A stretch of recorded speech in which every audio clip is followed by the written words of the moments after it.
लेकर के नहीं जाना चाहिए, ठीक है ना। वो माँ अन्नपूर्णा का मंदिर है। आप सबका पेट भरता है कि नहीं? माँ अन्नपूर्णा का मंदिर है। रसोई घर में कभी चप्पल या जूती लेकर के नहीं जाएगा। और आप लोग क्या करते हो? वही चप्पल जूती लेकर के हे सारे गांव में भटके और वही चप्पल जूती लेकर के रसोई घर में। गलत है। भोजन बनाए तो भगवान के नाम का सुमिरन करे, भगवान के नाम का गुणगान करे। हरे कृष्णा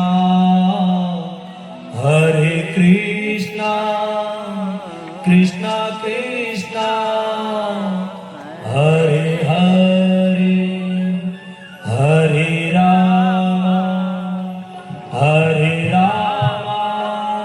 राम राम हरे हरे। भगवान के नाम का सुमिरन कर देवे। भोजन बनाए, भोजन बनाने की रीति है।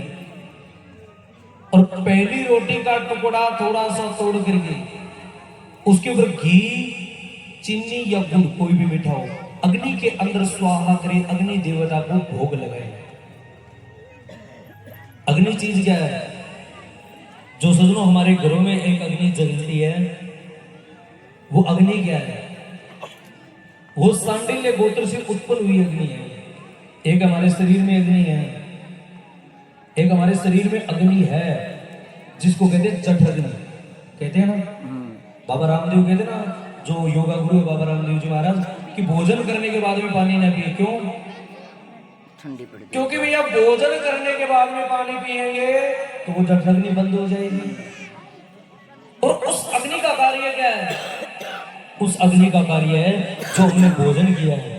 कहाँ कैल्शियम देना है, कहाँ विटामिन देना है, कहाँ प्रोटीन देना है, सारा का सारा कार्य उस अग्नि का है। इसी प्रकार जो हवन यज्ञ के अंदर है और आपके चूल्हे में अग्नि है, इसको पावक अग्नि कहते हैं। सांडिल्य गोत्र से उत्पन्न अग्नि है। और जिस देवी देवता का नाम बोल करके अग्नि में हम स्वाहा करते हैं, उस अग्नि का कार्य उस देवी देवता तक पहुंचाना है।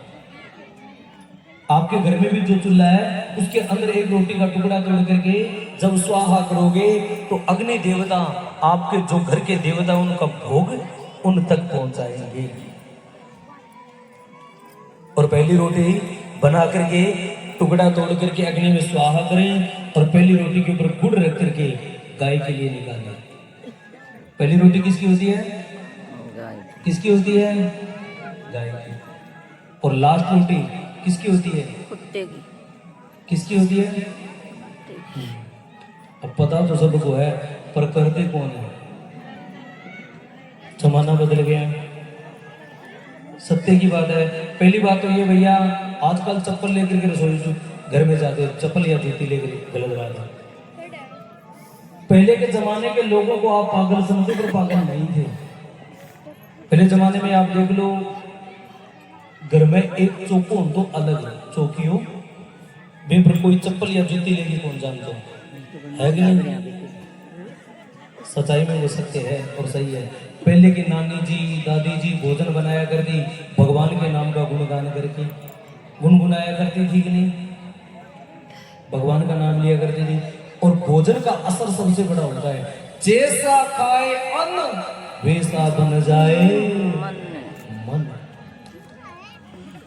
आज आपका परिवार बिगड़ा हुआ है, आपकी औलाद बिगड़ी हुई है, आज आपके पति देवता बिगड़े हुए हैं। कारण क्या है? भोजन का असर है। भोजन बनाते हो, आज आप कौन सा भजन करते हो आप लोगों को भी पता है। आप भोजन बनाते हो, कौन से भजन करते हो? पहली बात तो खड़ी खड़ी आजकल सारी रोटी को क्यों कड़को रोग हो रही है, बैठी से कोई नहीं।